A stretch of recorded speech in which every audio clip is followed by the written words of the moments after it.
नमस्कार दोस्तों, मैं Pooja Sharma the diary of West Bengal movie की चीफ असिस्टेंट डायरेक्टर हूँ। सनातनी सनोज मिश्रा के साथ मैं 5 साल से काम करती हूँ। सनोज जी के साथ रहती थी।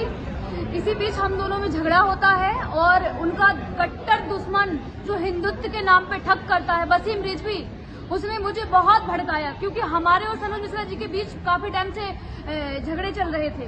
उसी बीच वसीम रिजवी ने मुझे बहुत भड़काया कि तुम कुछ नहीं कर सकती हो, तुम कुछ नहीं कर सकती, डरपोक लड़की हो। सनोज मिश्रा ने तुम्हारा शोषण करके तुम्हें छोड़ दिया है, दूध में से मक्खी की तरह फेंक दिया। मोनालिसा को लेके घूम रहा है। जब महाकुंभ की वायरल गर्ल मोनालिसा आती है तो सब दुश्मन जाग गए सनोज मिश्रा जी के और मुझे भड़काना उन्होंने स्टार्ट कर दिया। वसीम रिजवी, रवि सुधा चौधरी, अनिता उपाध्याय, हाई कोर्ट के एडवोकेट रंजन सिन्हा, जिन लोगों ने अपने षड्यंत्र का शिकार मुझे बना लिया, मेरे कंधे पे बंदूक रख के चलाना स्टार्ट कर दिया उन लोगों ने और मुझे बहका के कि तुम्हें ये है वो है, और हमारे बीच झगड़े चल रहे थे। इसी बीच में गुस्से में आके मेरा दिमाग काम नहीं किया और मैं उनकी बातों में आके, उनके बहकाने में आके मैं FIR कराने के लिए चली गई।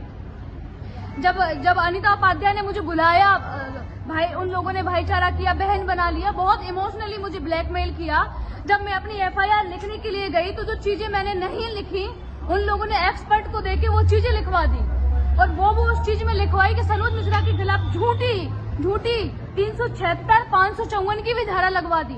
जब मैंने बोला कि जूस वाली बात, तो दीदी मेरे साथ ऐसा कुछ नहीं हुआ मैम, क्यों आपने लिखवाया? तो उन्होंने बोला कि आप शांत रहिए, मैं एडवोकेट हूँ, आप मुझसे ज्यादा नहीं जानती हो और तुम्हारा केस मजबूत हो जाएगा। मजबूत के नाम पे मुझे 164 के बयान के लिए वो कोर्ट ले गई। कोर्ट ले जाने के बाद जब हमारी FIR हो जाती है, 164 के बयान हो जाते हैं और जब मुझे अपनी गलती का एहसास होता है तो मैं जाती हूँ कि अनिता मैडम मुझे अपना मुकदमा वापस लेना है। तो वो लोग मुझे डराने और धमकाने लगते हैं। रात 11, साढ़े 11, 12 बजे तक मुझे बैठा रखते हैं, शराब पीते हैं अपने ऑफिस में और मुझे जान से मारने की धमकी देते हैं और बोलते हैं कि अब FIR होना था, हो चुका है, तुम्हारी सारी चीजें हमारे पास है, क्या कर लोगी तुम? और मुझसे बोलते हैं कि आप जबरदस्ती, मेरे साथ जबरदस्ती करते हैं कि आप वीडियो बनाइए, आपने एफिडेविट क्यों दिया कोर्ट में, आप मुकदमा वापस क्यों ले रही हो?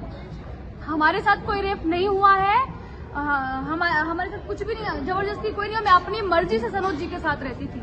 मैं 5 साल से उनके साथ रह रही हूँ। हाँ, थोड़ी बहुत लड़ाई झगड़े हम दोनों के बीच मिसअंडरस्टैंडिंग थी जिसमें लोगों ने और स्वाहा करके आग डाल दी।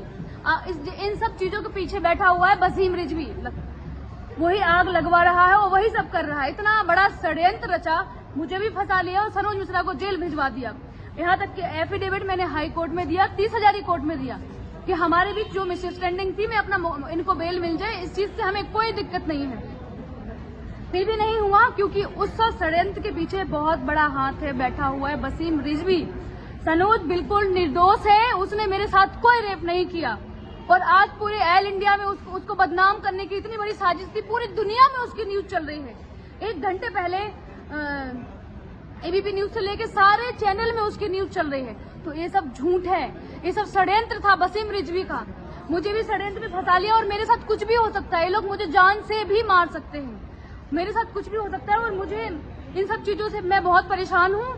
मैं अभी CP में हूँ, हनुमान मंदिर पे खड़ी हूँ। यहाँ से मैं एक वीडियो जारी कर रही हूँ जो कि सारी दुनिया में चले, सारे न्यूज चैनल पे जाए, सारे लोगों तक, देश के लोगों तक हमारी आवाज पहुंचे कि ऐसे भी लोग होते हैं जो घर में आग लगवाने के बाद इतना बड़ा षड्यंत्र रचाते हैं, जिनका शिकार हम जैसी सीधी सादी और मासूम सनातनी लड़कियों को अपना मोहरा बना के और अपना काम करके निकाल के और निकल जाते हैं। ऐसे लोग बहुत खतरनाक होते हैं, वसीम रिजवी जैसे लोग, जिन्होंने मुझे अपने षड्यंत्र का शिकार बना लिया है। मैं माननीय श्री योगी आदित्यनाथ जी से हाथ जोड़ के विनती करती हूँ कि सनोज मिश्रा जी को जल्दी से जल्दी बेल मिले और इन सब जितने ये पापी बैठे हुए, दुष्टी बैठे हुए हैं, सिर्फ इन लोगों ने इसलिए किया क्योंकि सनोज मिश्रा एक गरीब लड़की जो कि बंजारे ने मोनालिसा, उसके लिए काम करने जा रहे थे, उसी लड़की को लेके मुझे भड़काया, बहुत भड़काया, सबने भड़काया और जो चीज मैं नहीं कर सकती थी फ्री में एडवोकेट देके वो काम करवा दिया। जब मुकदमा वापस लेने की बारी आती है तो एक एक करके मुझे सब डराते और धमकाते हैं। मेरे साथ कुछ भी हो सकता है, मैं अकेली हूँ, कुछ भी हो सकता है, X बजे कुछ भी मेरे साथ कोई भी घटना घटित हो सकती है, जो कि मुझे साफ साफ नजर आ रहा है। और सनोज मिश्रा को वो लोग सनोज मिश्रा को अरेस्ट कर चुके हैं, पुलिस स्टेशन नाबी करीम दिल्ली। तो योगी आदित्यनाथ जी से और अमित शाह जी से मैं हाथ जोड़ के विनती करती हूँ, रिक्वेस्ट करती हूँ कि जल्दी से जल्दी इन चीजों पे इंक्वायरी हो और जांच हो और वसीम रिजवी जैसे लोगों को ना कड़ी से कड़ी सजा मिले, जो हम जैसी मासूम लड़कियों को टारगेट बना के लोगों के घर बर्बाद करते हैं और मासूमों को जेल भिजवाते हैं। नमस्कार, जय हिंद।